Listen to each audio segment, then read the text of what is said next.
My pleasure to introduce Saeed, who's a friend and colleague from AT&T Labs Research, where he's currently working on wireless LANs and modeling of ultra-wideband channels. I first met Saeed about 5 years ago when we both found ourselves working on a fixed wireless project at AT&T called Angel. I don't know if Angel's still around, but I'm happy to say that Saeed is.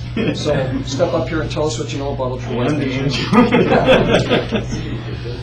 Hi everybody, my name is Saeed Ghassemzadeh. This is the work that is mainly done with collaboration of me and Larry, many other friends at AT&T who left AT&T, like Professor Vaitaro and Vardis Svensson, and some of my AT&T currently working with me on this Ripik Jana, Bob Miller, nobody can see the names down there, but Christopher Rice and Bill Turin, and my friend and colleague Bin Korsik, who's now at Zaire Wireless.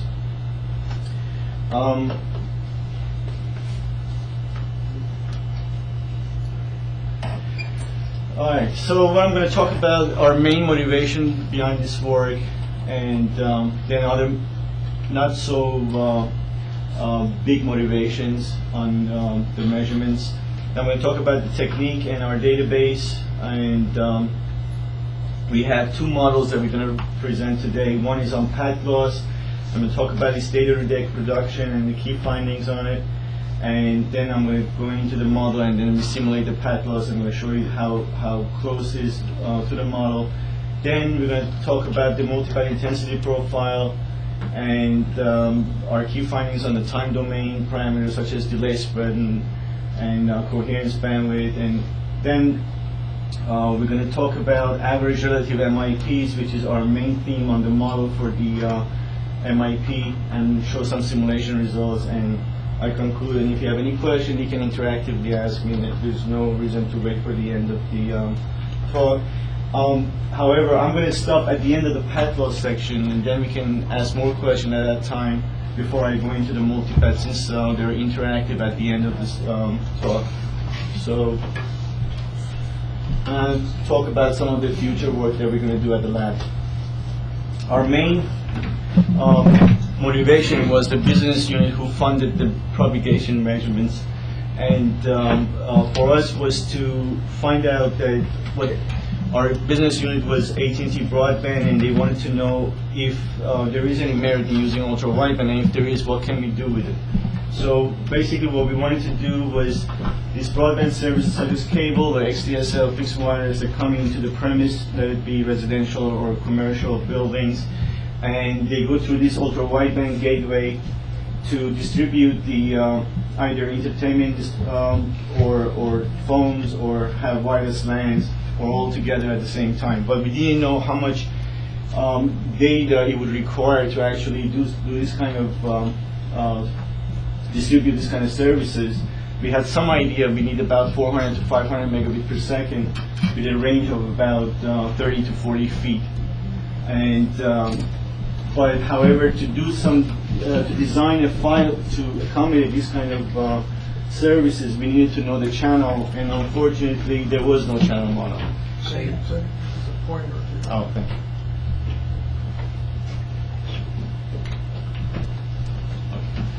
So the next motivation was, well, let's find a channel model that we can actually simulate our phi that we're going to design and see how good it is. So the channel model we wanted was to represent a realistic ultra-wideband channel without doing a costly sounding, going from location to location, and signifies a compact and simple method to simulate the multipath environment, and it's usable for range and performance evaluation of the phis for it.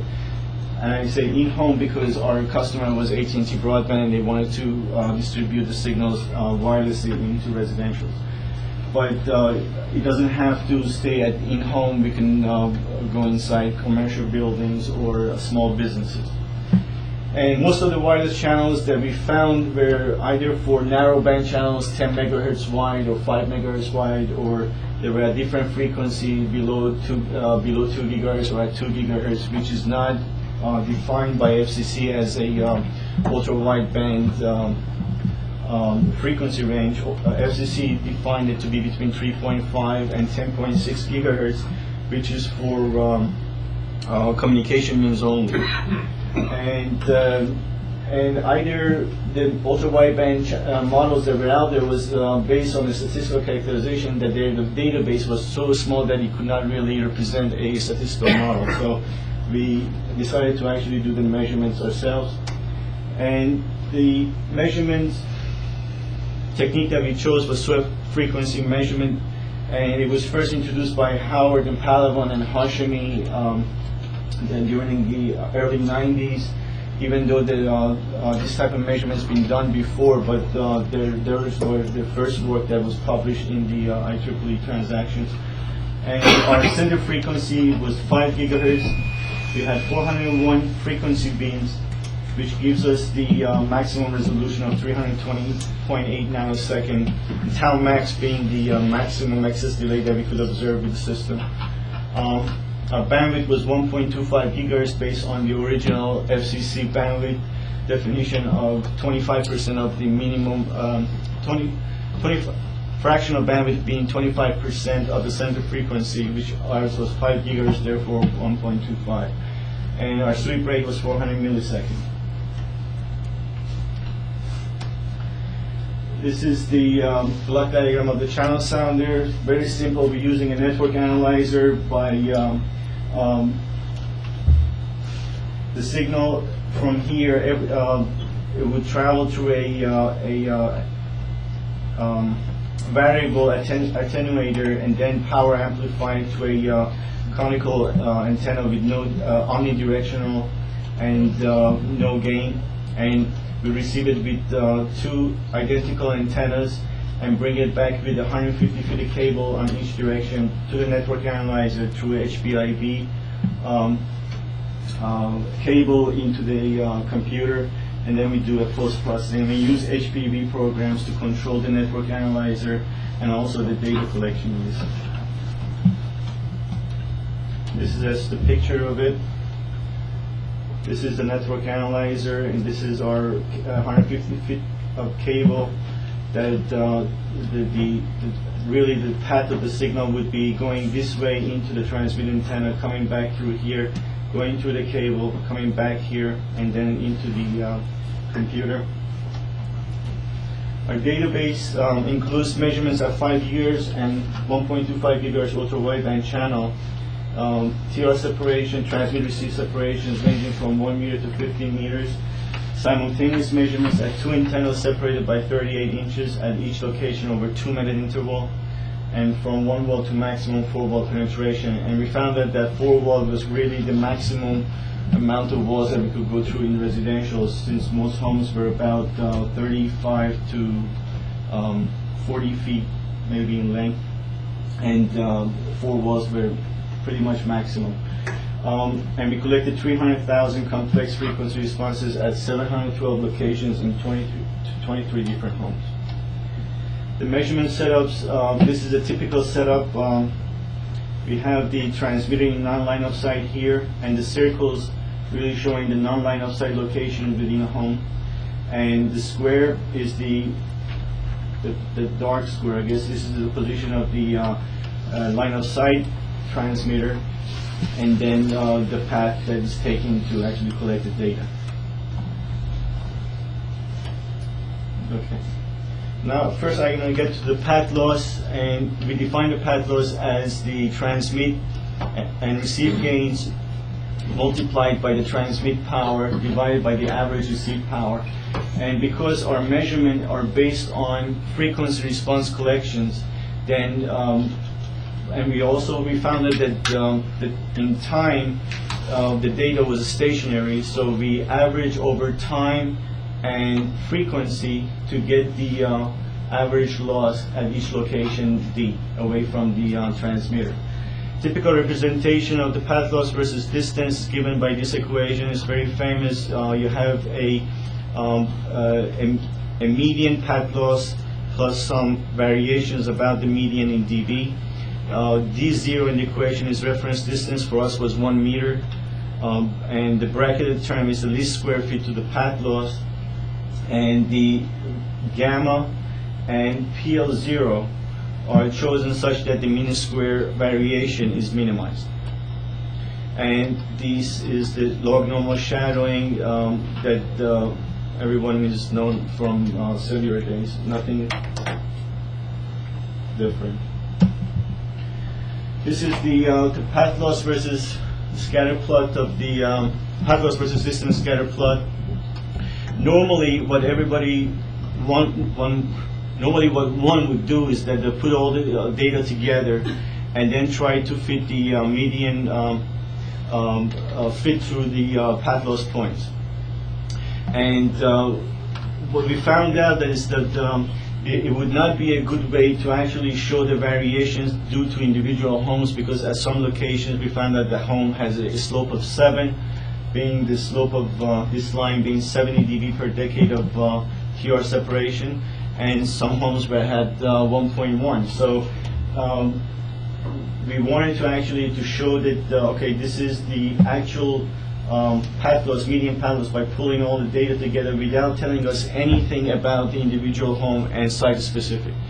And the path loss exponent that we found for this 1.7 and 3.1 for non-line of sight, and the intercept points of 47 dB for the line of sight, which is pretty much the same as the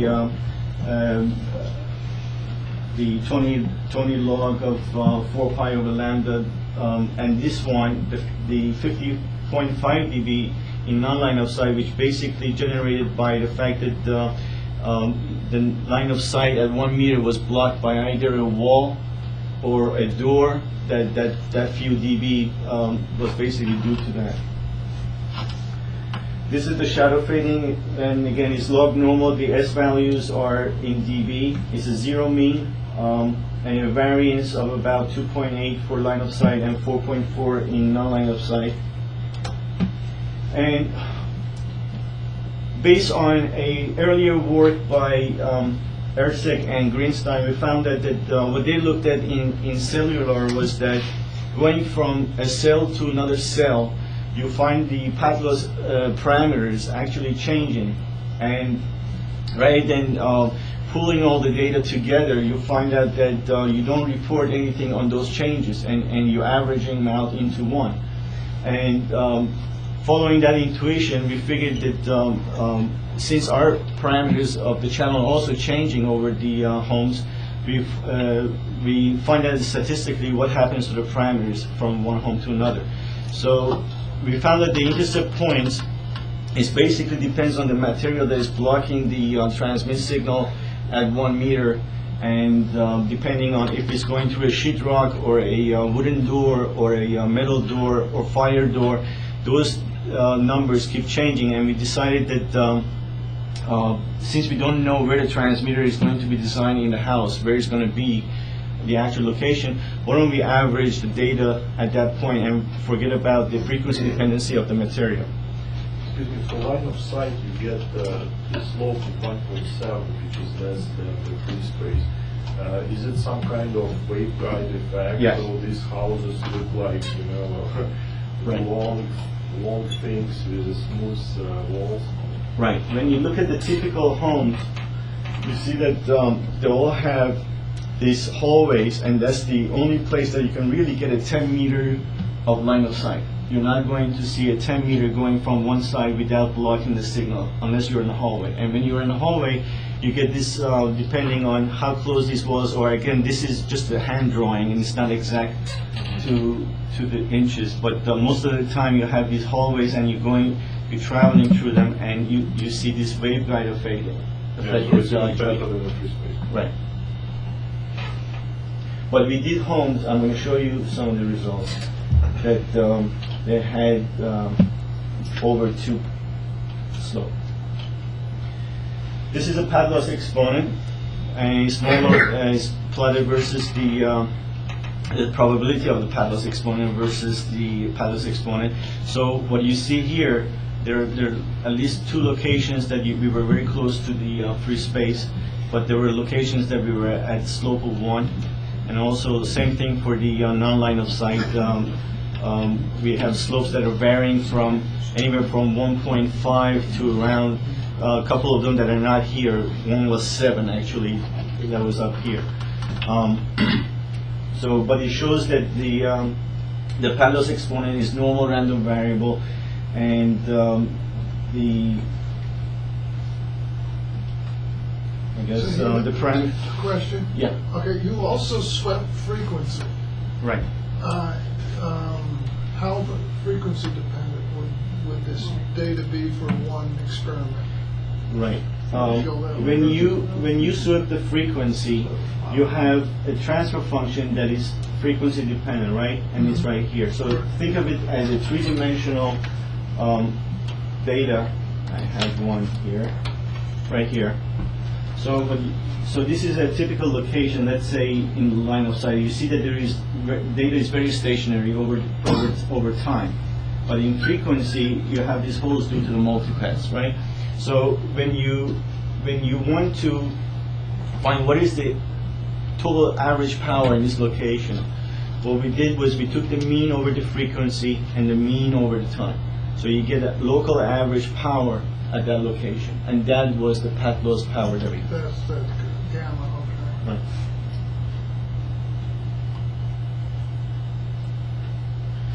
Okay, so we also noted that the variance of the shadow fading parameter S in the equation was also changing from home to home, and it's normal random variable with values that are given here, 1.6 mean for the line of sight and 2.7 mean for the non-line of sight. So the path loss model, again, starting with this equation that we had before, we said that the PL0 is constant. We just take the mean value at 1 meter. Gamma and S are random variables that I'm giving right here, mu gamma plus M1 sigma gamma. And S itself is a zero mean with a variance that's also a random variable that changes from one home to another. Plugging all these three variables in here, you get two terms here. That one is new median path loss based on the mean of the path loss exponent, based on the mean of path loss exponent over all homes. And this random variation about this median path loss, that again itself is normal. When we look at it, I'm going to show you, there's a proof that I can show that it's also normal, even though some of these variables will tend to say that it would not be. N1, N2, N3, these random variables are zero mean, univariance, Gaussian, and N1 varies from one home to another, while N2 and N3 vary from location to another location within each home. This variable, again, when you multiply two Gaussian, would not be Gaussian, but the variation is much smaller with respect to this part, the other two part actually. And it can be from Ersic and Greenstein paper, you can actually easily verify that the variance is given by that equation. And when we simulate the model, we see that the variation about is also normal as expected, with the Taylor probability being off, but this is pretty good result. And the simulation also shows that it compares two different slopes here. One is when you pull all the data together, and one when you actually look at the new model, which actually takes into account all the homes that are giving you slopes that are not, or at least averaged out in the other way. And that this is the simulation, and this is the regular path loss model that we pull to all data.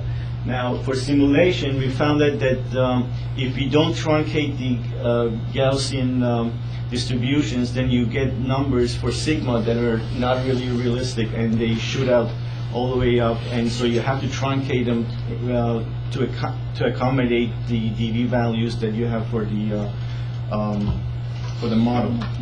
If you have any questions regarding the path loss at this point, I'll stop and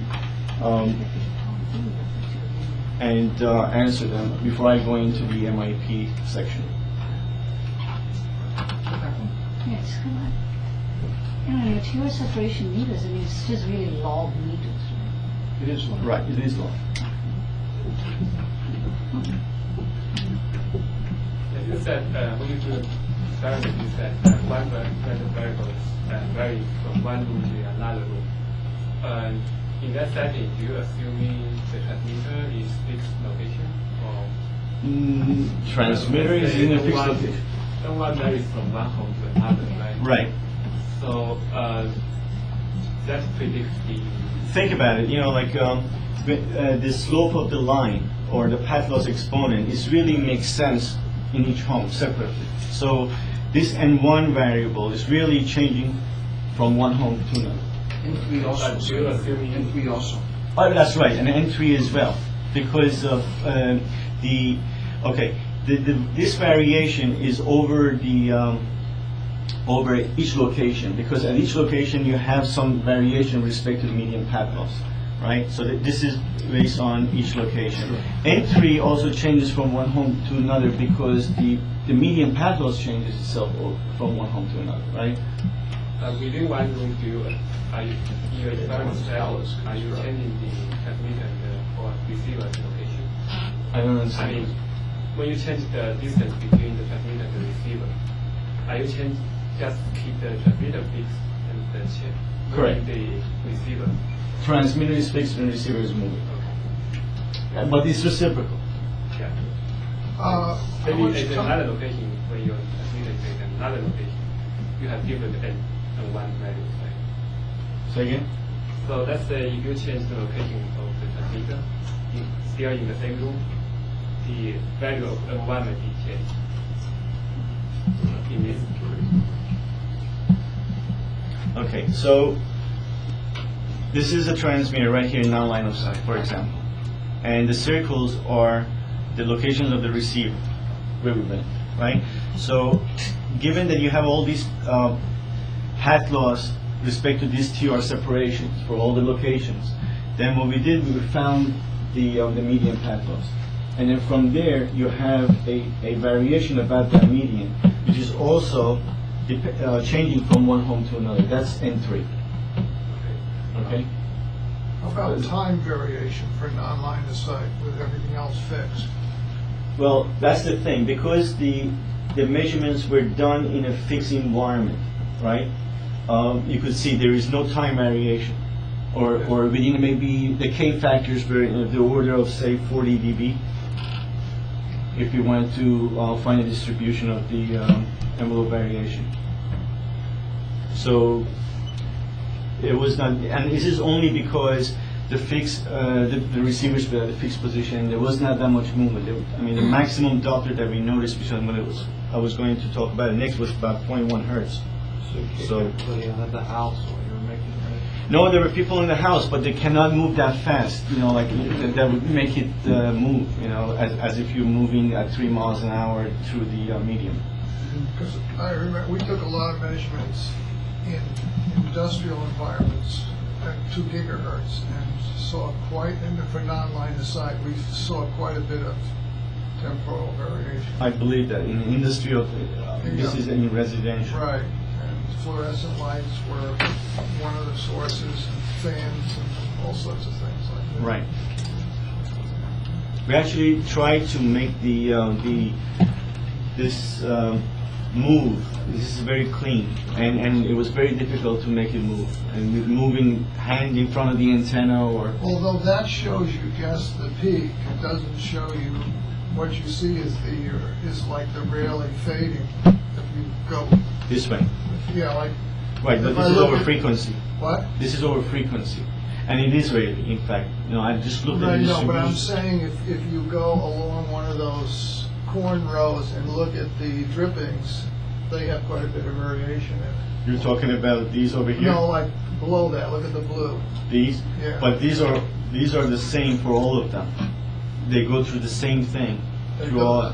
In other words, those steep fades. If I turn this cube Right. to face it on the frequency domain, they all fall on top of each other with about maybe half a dB of variation.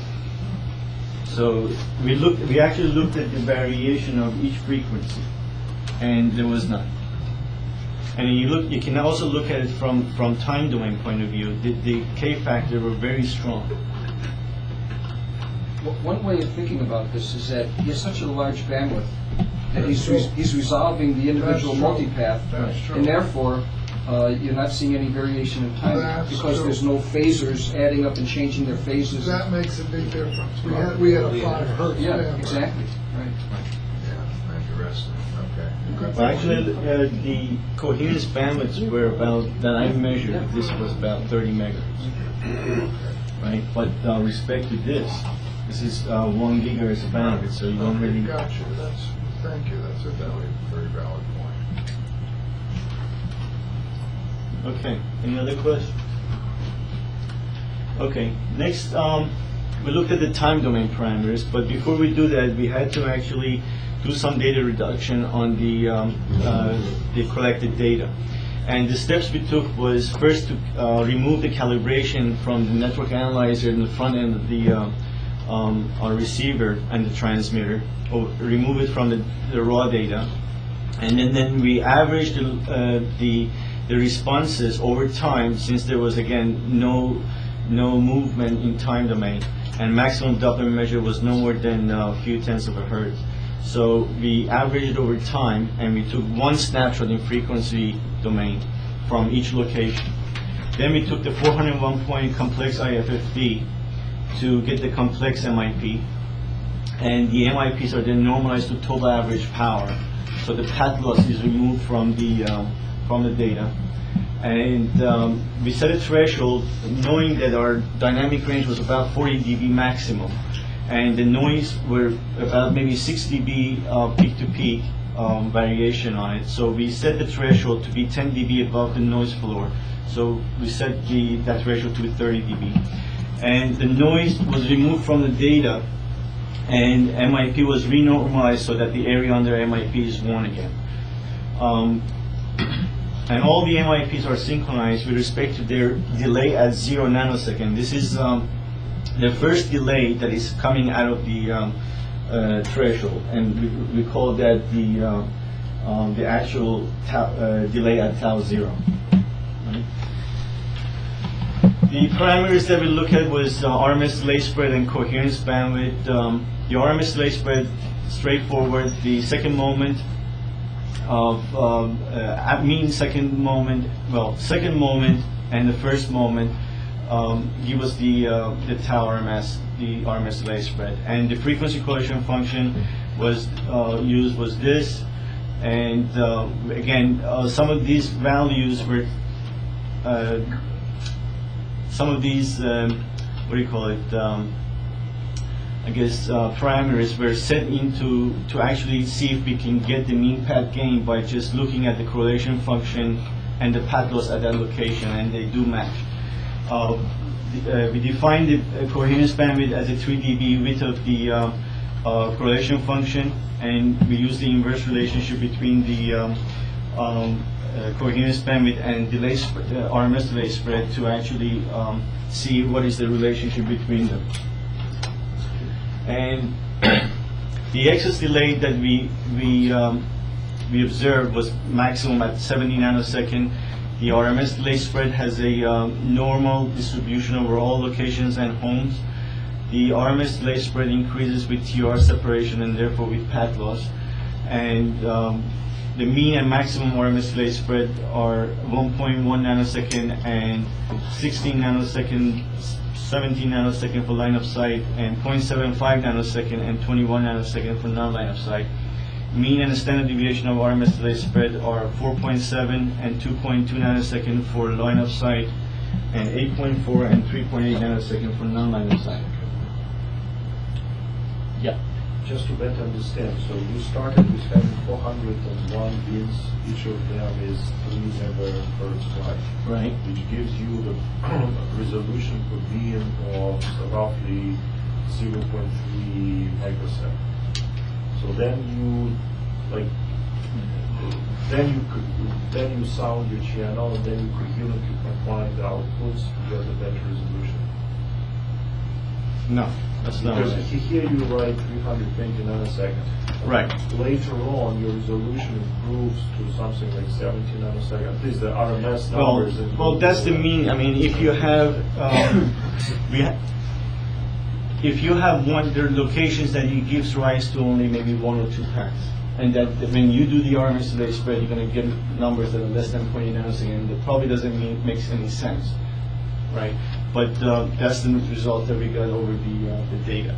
But the time resolution was 0.8 nanosecond based on basically 1 over the bandwidth of the sounding, right? So it means that you kind of, what you see, if you just base your experiments on each beam independently, then the best resolution would be dictated by the bandwidth of a beam.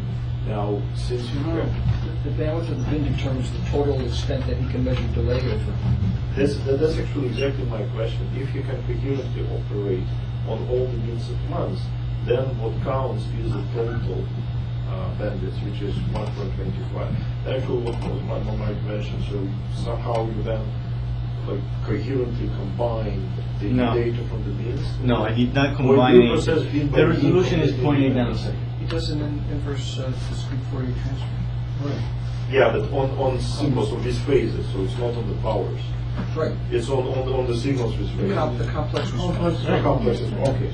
That's what I have here.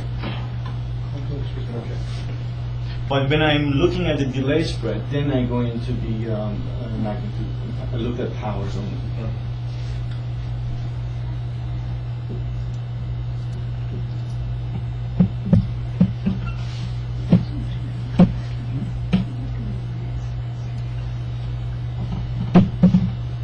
Again, this is for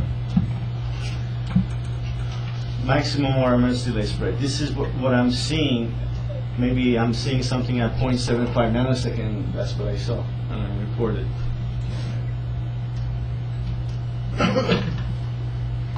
The coherence bandwidth that we measured was 90 megahertz in line of sight and 29 megahertz in non-line of sight. And maximum Doppler that we measured was about 0.1 hertz.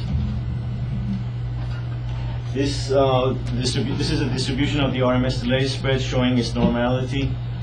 Okay, and this is for line of sight, and this is for non-line of sight, and all the statistics is over there. This is RMS delay spread versus TR separation. Again, our data showing that the delay spread is increases d to the 0.27 line of sight and d to the 0.4 in non-line of sight, and it's somewhat close to COS231 and JTC model, with the exception maybe a few tenths of a value that changes. I have seen d to the 0.5 reported also in non-line of sight. The RMS delay spread versus path loss showing increase as the delay spread increases, the path loss increases.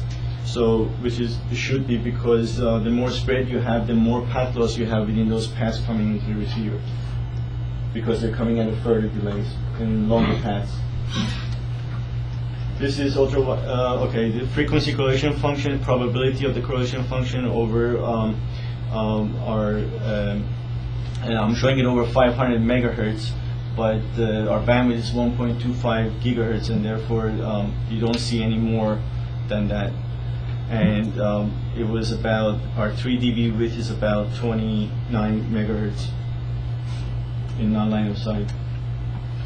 And the inverse relationship between the coherence bandwidth and delay spread, RMS delay spread, is shown here. And this value should be really -1, but it's pretty close. And again, these values, we were just trying to see, we're not trying to model here, we were just trying to see how correct the data gives us these values, which is supposed to by theory. And this is for line of sight. Again, you see a lot larger coherence bandwidths for line of sight, mainly because there's only, the spreads are actually less in time. And this is the Doppler power spectrum. Now, The average relative MIPs that I'm going to discuss is, we call these MIPs that are average over all locations in homes prior to normalization to their maximum power.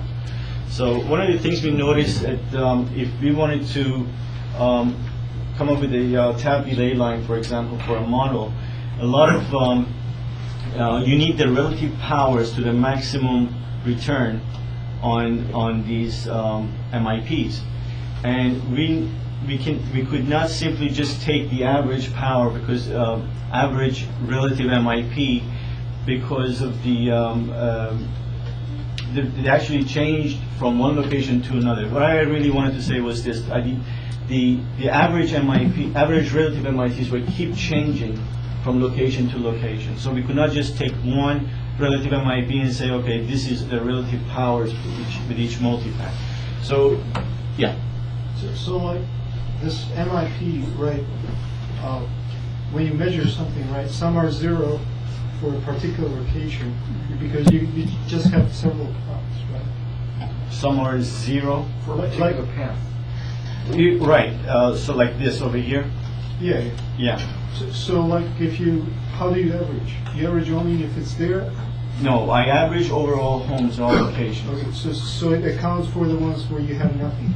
Right, you could not have any, exactly. And I'm going to show you, when all the data is there, you can see that at each path, if there is nothing here, but there are so many points right here that you're not seeing, this is the average. Do you have a sample? I don't have a sample, but I have the data, you could see it better. But I wanted to get into the average relative MIP because the model is based on it. So what we said was that if we can actually find the average relative MIP and then find all the variations from locations to locations, then we have a model that shows the average and also statistically finds the variation about it, right? Going from all the, and then we characterize the parameters of that model from home to home. So this tells me that actually the MIP is much flatter with holes. What do you mean flatter? Meaning more exponential decay? What do you mean by flatter? Well, sort of less decay, like a sample, right? Well, no. If I showed you actually the MIP itself, they're purely random.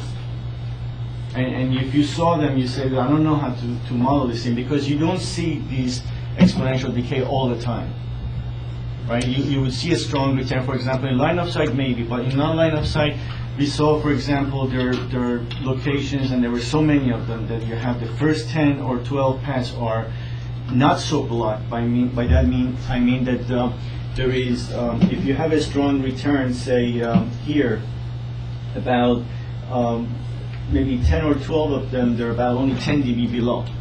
So how do you model that into it? So rather than going after that kind of variation, we said, okay, we're going to model the average, just like we did it for path loss, right? Except that here we have the power versus delay. There we had power versus distance, right? And then once we have the average model, then we can find the variations, statistical variations about it, and then go about finding the statistical parameters for it. At each location, you measure for what, 4 seconds or something like that? 2 minutes. 2 minutes. Okay. But those 2 minutes is averaged out of here because they all give you the same information. So Because where do you get there is no The averaging is over locations. Yeah, so but what is it plotting against? delay. Delay. This is the actual delay between the transmitter and receiver. This is the delay. What do you call it? Delay domain. It's a time domain, but delay domain. Yeah, I get it. So you basically use the distance and computed the delay Right. for that particular carrier. Well, to synchronize to this. For a given distance, he measured time of arrival, and the first arrival was called 0, and then all the other arrivals were distributed in time, however they appeared. You got to think of an impulse response, or the squared magnitude of the impulse response Yeah, but he just, versus delay. So you get a bunch of lines for different echoes. well, he just said he averaged over all those 2 minutes. Oh, no. This average is over locations, 712 locations in different. Right, but it's not over, yeah, see, it's not over time, it's over that 2 minutes, right? It's. Let me show you this way. You see, at one location, you have frequency over time, right? If I take the IDFT, two-dimensional IDFT, then I get this, right? So now you have delay versus time. But over time, there is no movement. Therefore, if I averaged it, I don't get anything. I get the same profile. At least there is some movement, but it's not that. Right. You understand what this delay means? Yeah, yeah. Okay.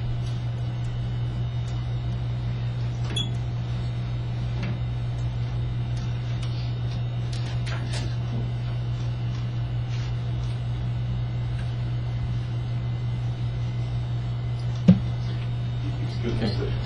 I think this course caused a lot of questions, so I can also provide. Like it's here.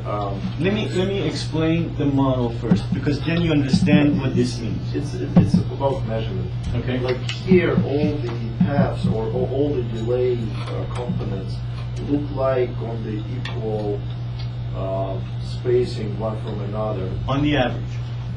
Yeah, I would rather think that suppose I have one snapshot, so measurement in one room, so I get one sequence of How do you get delays, that? and then just by measurement. Then I Right, pick but another one, I get another sequence, and then when I start averaging them, then I will have like a lot of smaller. I mean, it's very surprising to see that in different rooms there are always like delays which fall in exactly the same. This is the average. This is not.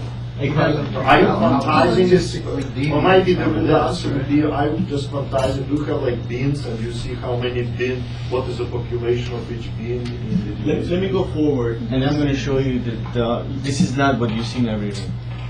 Okay? This is what the equal spacing is an artifact of doing an inverse Fourier transform. I see, so it's bins, Yeah. pretty much, Is it? of quantization. But this is what you would actually see something there, but probably if you go from room to room, you may not see anything on the fourth delay. Yeah, I see. So it's just basically you have a discrete. Right. But how do you discrete model point. that? There's nothing there on that delay. So what we said, why don't we model the average, right? And then from there we go to look at the variation, and then model the variations. So you pretty much built a discrete model, so of continuous time, if you know that there is some basic fundamental frequency, you can always go to samples, so that's what you did. I mean, conceptually, you could have discarded those which are under some threshold. You know, that would be a different way of doing it. Right. You're not accounting for those where you don't have a bounce. No, I'm counting everything that I can measure. Right. And I'm I just can saying measure you a could lot. have done a different sort of approach. You understand what I'm saying? No. Look, Now he's saying it for the measurements, I have 30 dB of signal to noise ratio at each pin, right? Now, if somebody is designing a, say, ultra-wideband system, it may not have that 30 dB, and therefore, when you statistically generate this model, right, you're not going to see all equal bin-spaced, multipaths. You're going to see different, No, I agree. and I'm going to show you that simulation as No, well. I agree. I'll follow up later. Okay. This is just a means distribution at each bin. Right, this is if I looked at all the profiles and lined them all up and take away the propagation delay and line them all up and I average them, that's what I see in each home. Exactly. Right? Okay. So the model is based on that relative MIP model, right? So I say tabulated line model with a randomly selected relative MIP model. And why that? Because I saw that these relative powers are changing from one location to another, right? So if I can model this, and I know my path loss, right? And then I know, if I know this, I know the total power in the channel. And then knowing the path loss, I can actually come up with a power that scales the channel. So the distribution, the distribution of power in any bin over homes was random. You mean this power distribution? The distribution of this bin, for example, the first returned. Right. Well, we didn't look at the distribution, but I looked.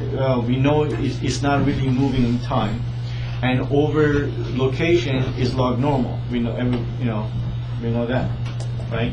So the only thing is, how do we model the shape of this? And that shape kept changing, depending on home and the structure of the homes and the furniture in the houses and right. So,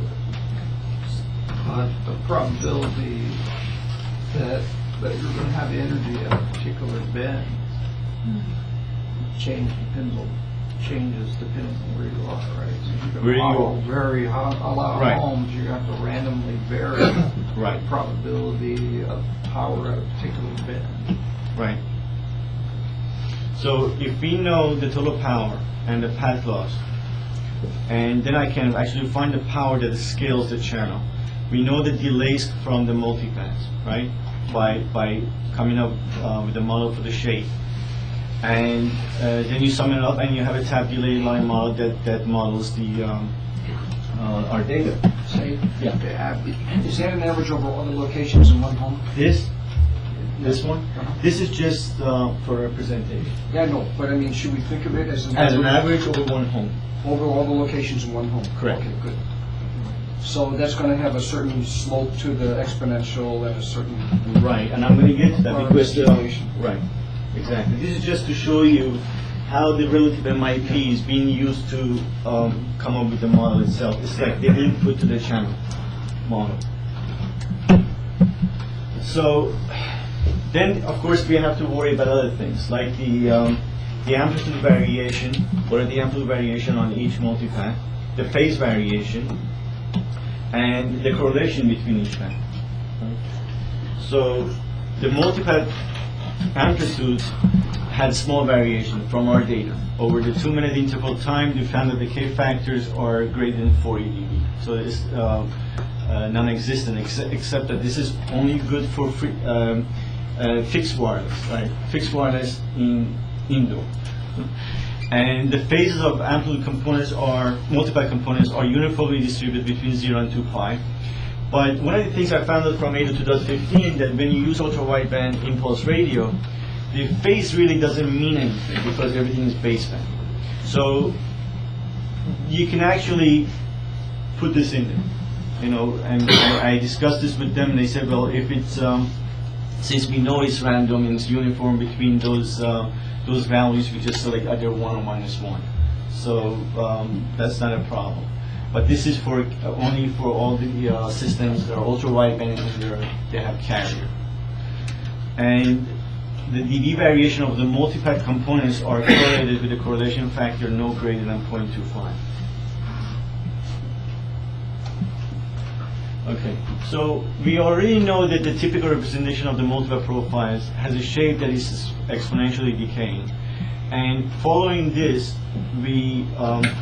and also the fact that we know that the shape of the profiles were changing from one location to another location within the same home, then we form the following function, right? This is relative power at each multipath, P relative tau in dB, is equal to alpha tau plus S, right? Now, this formula actually considers that at tau equals 0, you have a 0 dB. So the maximum happens at 0. Even though we know for non-line of sight, you don't have the maximum at 0. But we said, okay, let's set it to that and see how much error we're going to make. And where alpha is the dB decay constant, or the shape of the slope of the line over the shape, and S is the dB variation about the median relative MIP. And again, the model assumes that the power of the first return for the median MIP is the strongest one. Okay. The alpha tau term is the least square feet, same as path loss. We're following everything that we did with the path loss, except now it's in delayed domain. Alpha is found such that the MSE of the S is minimized. And then we characterize alpha and S over the population of all homes. You have a question? Oh. Values of alpha, we found that they are normally distributed in overall homes and with these values. And values of S are normally also distributed with this. It's not a zero mean like path loss, but it has a mean that is minus 0.41 and has a certain sigma. And the standard deviation of S was also normal with a mean of 7.2 and standard deviation of 0.88. Now, to answer your question, right? So you notice that you have at each delay, there could be locations that there is nothing there, right? This is all the data. The red dots are all the data. But now, this doesn't mean that I have a maximum there. It means that with respect to everything is normalized here with respect to the maximum, right?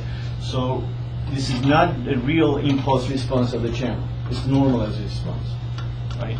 So if you look at now here, this is the median in one home, right? And this is all the data in that home, right?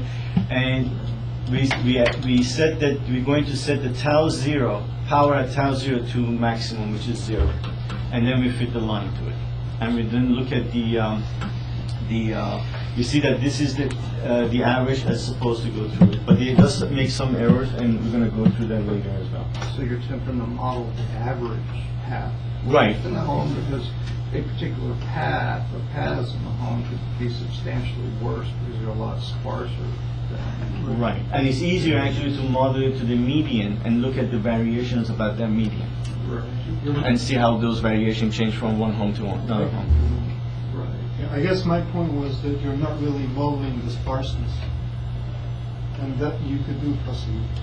Right, I mean, it would seem like you would want a model that had a suite of distributions that were picked based on the probability of being energy in each bin Right. that looked much sparser, and then you would want to simulate over a large set of them that ended up statistically looking like this, as Right. opposed to, because this is a much better channel than potentially than any particular place in the room.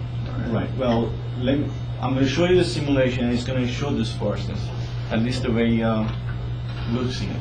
Right? It does statistically regenerate the original data, and it comes very close to most CDFs of the data that we measured. Right? This is the distribution of the variation about the median, and it's again log normal with minus 0.41 mean. It's log normal because S values are in dB. Everything is in dB here. Sigma S, this is a variation of the standard deviation of the S, and it's also normal over all homes. And this is the distribution of alpha, which is also normal over all homes. And our model becomes this. Now we define 3 random variables, alpha, S, and sigma, and we plug it in back to the original formula, and then we come up with one median delay profile for indoor, and a random variation about that median delay profile. Again, same thing going on again with the N1, N2, and N3 are 0 mean unit variance. N2 is a fast varying random variable since it's going over the profile. So the delays are between the between 0.8 nanosecond and so on. And the N1 and N3 are slow varying random variables and vary from one home to another. Again, we follow the same thing. We find that the standard deviation of these profiles are also log normal. Excuse me.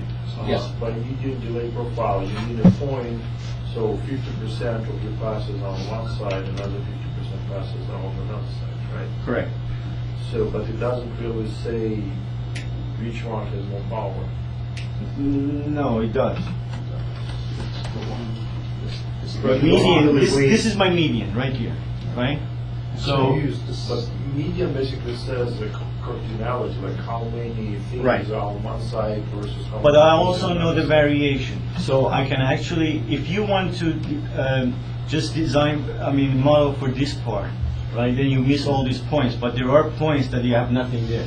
Yeah, but my point is that you might have more energy in the lower portion rather than in the upper portion. More energy here? Yeah. I Or, disagree with you. or otherwise around, more energy in the other one. Right. Again, but you don't know, but based on looking at this, because what you're looking at, you don't know which profile is representing which profile. This is my histogram. I'm just showing all the points, so you have no idea if the profile was here or here, right? You have no, or it could have actually been something like this. So use the first term is the blue line, the second term is how you vary each bend Right. statistically from this as a base. Right. So if I were to look at this, could I infer from this that I would not want to have a symbol rate exceeding about 10 megasymbols per second without intersymbol interference? No. I Why would you look at that? I can't interpret that as like an impulse response, to say that This is not an impulse response. it is not. No, it's a relative impulse response. Right, The impulse relative- response a relative- normalized to its maximum power. Right, a relative impulse response, Right. right. But, Are you looking at the spread and you're trying to see? well, in other words, I'm looking in this direction and saying I'm still getting echoes 60 nanoseconds later.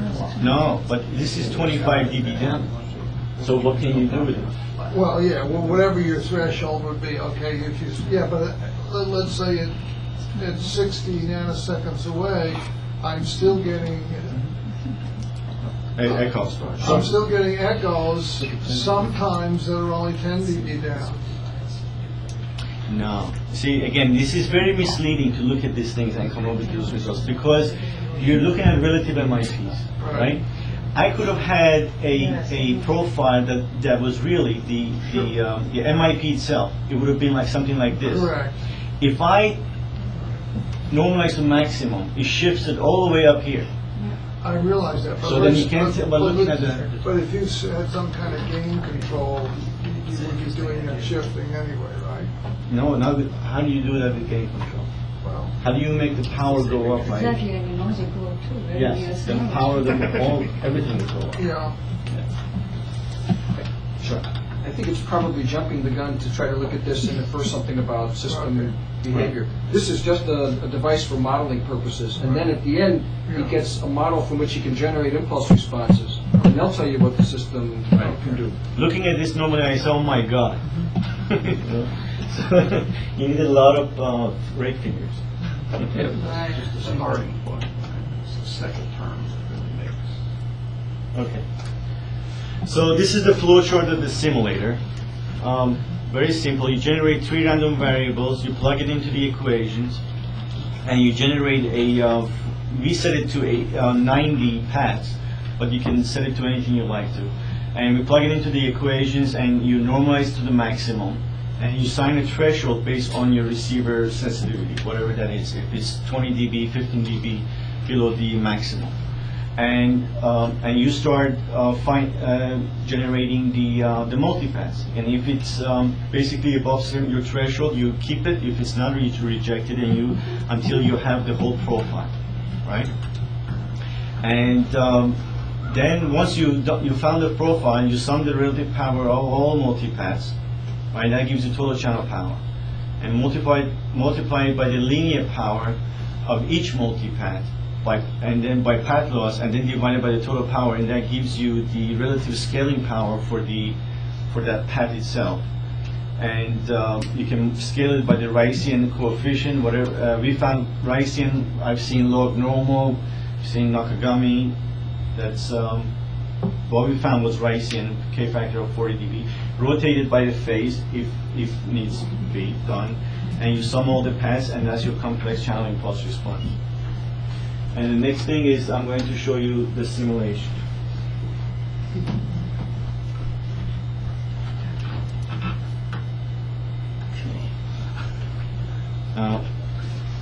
I'm just showing you, this is for non-line of sight, and the red lines are, I set the threshold here at 15 dB, what I'm generating is more than that, right?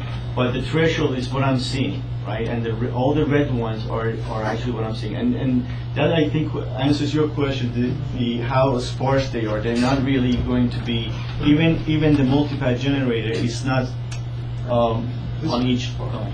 So this sparseness is due to effectively you're generating Gaussian random variables. Right? Sure. That's the second. And that's exactly what you see in the real life.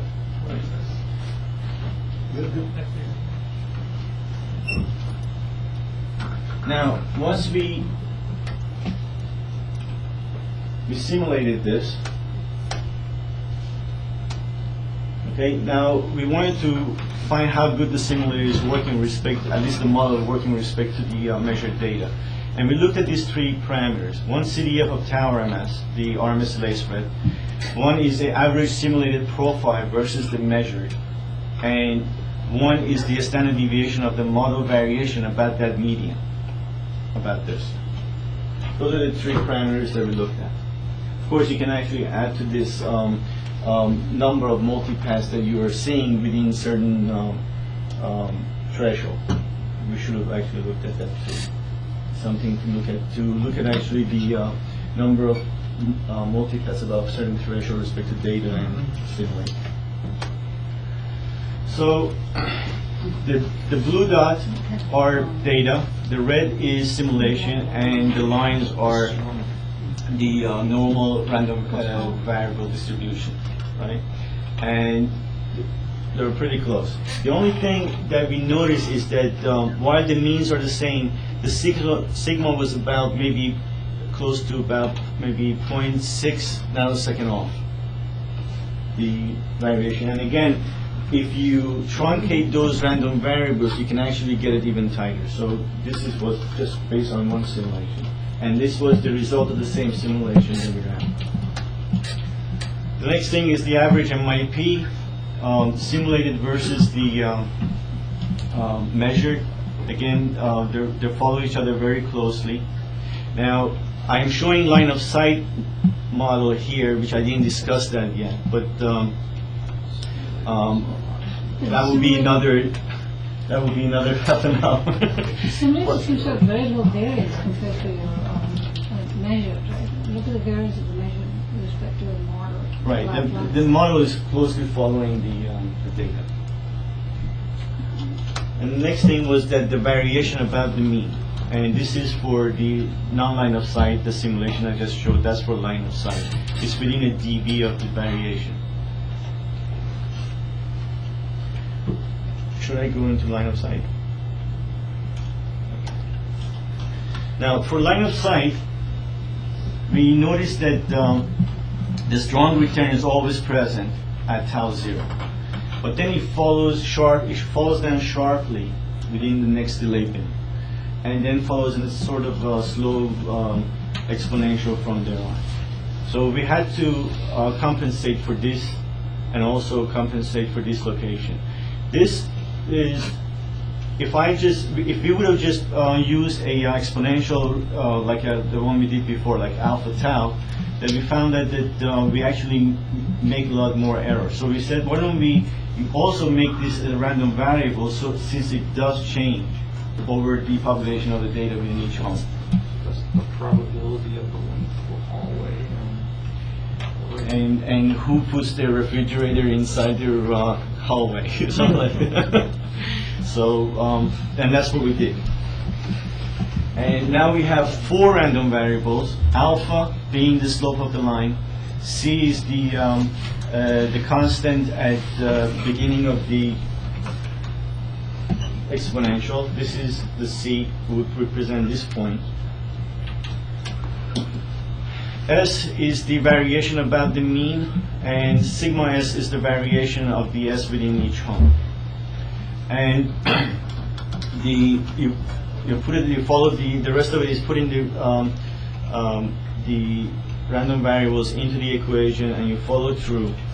And the random variables are Gaussians? Yes, they're all exactly the same. They're M1, N2, and N3. They're all the same as before. Nothing changed.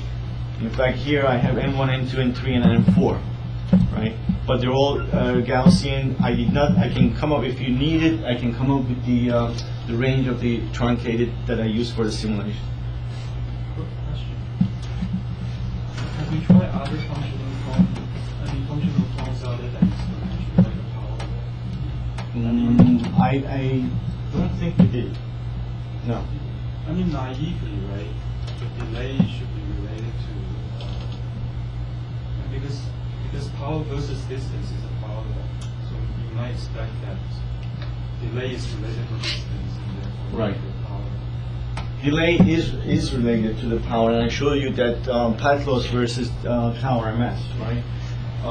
But we didn't go in that way.